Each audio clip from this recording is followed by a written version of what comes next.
talk about self-love. Jordan is 19, Caitlin is 16, and Liliana is 11. I think this is a topic that most people misinterpret. I don't personally feel that a lot of young women have a good understanding of what it means to love themselves, especially in our current culture. Women are constantly on Instagram comparing themselves to the latest fitness model or Instagram influencer, and a lot of times it really hurts a young woman's self-esteem. And you know, the same thing applies at school. You perceive other women, I mean, it happens with grown women as well, but I'm specifically talking to the younger women. You perceive other women to be more beautiful, more successful, more put together. The reality is we have no idea what's going on in someone else's life. Everybody is dealing with things in the background that we don't see and that we don't understand. And the focus needs to be initially on ourselves. We shouldn't be worried what other people are thinking. How do we feel about ourselves? It's just so important to understand that the way you feel inside, you do project into those feelings into the world, and what you're projecting into the world is also drawing certain things back to you. So as a young woman, I was very insecure. I had a difficult childhood. I did not grow up with a good relationship with my father, which is one of the things that significantly affects a young woman's self-esteem. And it took me probably until my late 20s to get past my own insecurities. Part of me getting past my insecurities was unfortunately because I was starting to see my older two daughters walk my insecurities out. They were questioning themselves. They were speaking negatively about their own bodies.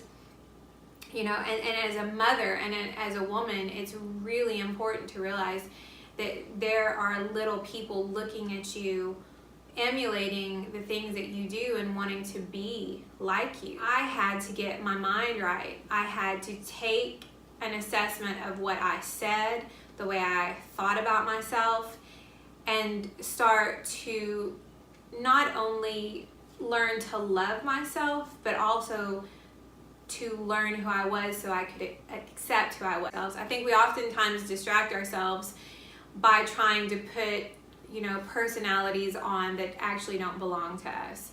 We do our makeup in the trendy way. We dress with the latest fashions. We emulate an actress or a singer that we perceive to be better than us, and we actually don't spend a lot of time getting to know who we are as individuals. When we love ourselves, we teach the world how to treat us. And it is essential that you understand this. If you are insecure, you will attract people who are abusive and feed off of people who feel bad, because they also feel bad and it makes them feel better to put others down.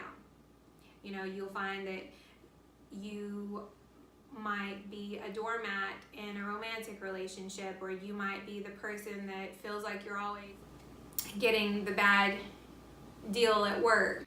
Self-love, or the lack of self-love, affects all areas of your life. The relationships that you draw to you are a direct result of how you feel about yourself as well. We cannot expect to meet some knight in shining armor to sweep us off our feet and teach us how to love ourselves. That should be happening before you're dating. If you truly don't love yourself, to be honest, and this is something I share with my girls, you shouldn't be dating, because you're not going to find the information you need about who you are through someone else's attention or affection.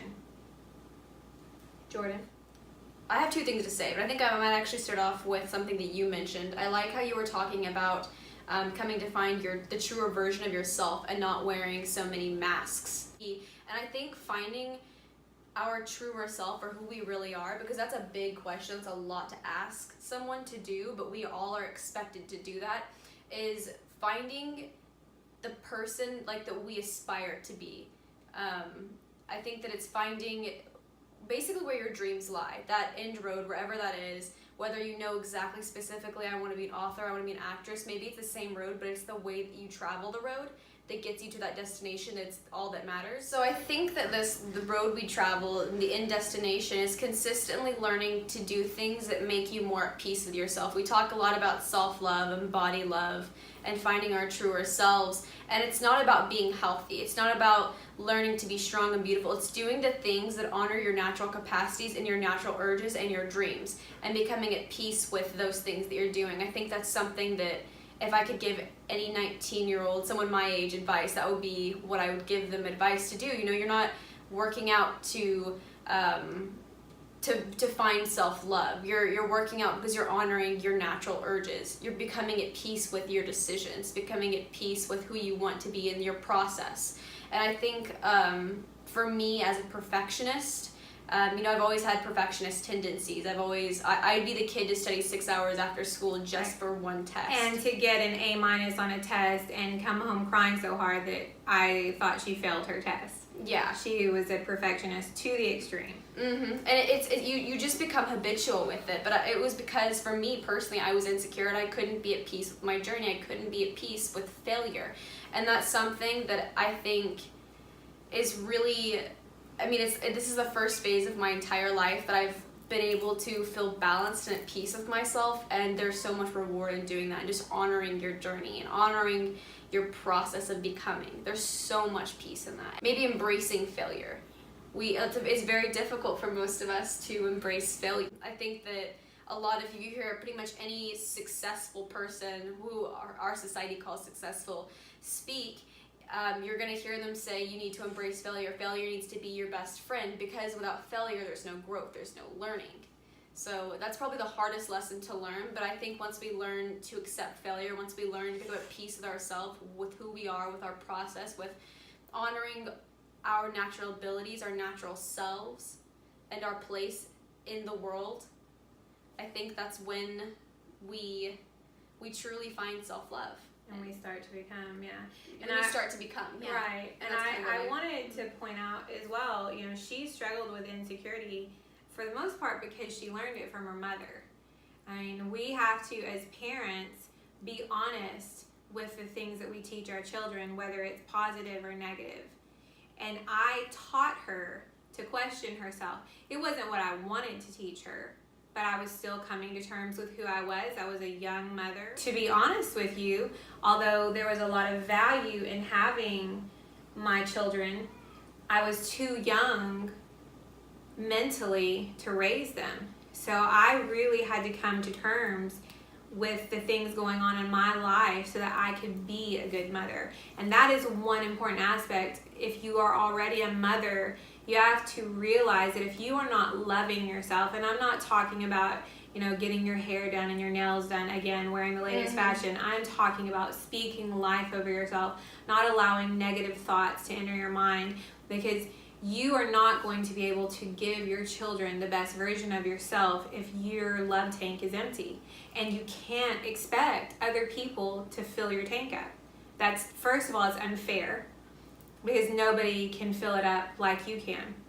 That's where, if you're a spiritual person, that tank gets full by meditating, through prayer. One of the ways I personally fill my tank is I get up an hour before everybody else and I spend an hour with myself. I do pray, I read, and I make sure I exercise every day, because that's a part of my process. Yeah. Exercise helps me to clear my head. I have 5 children, and it helps me to be the best version of myself for my family, not only for myself. So, like my mom said, I am 16.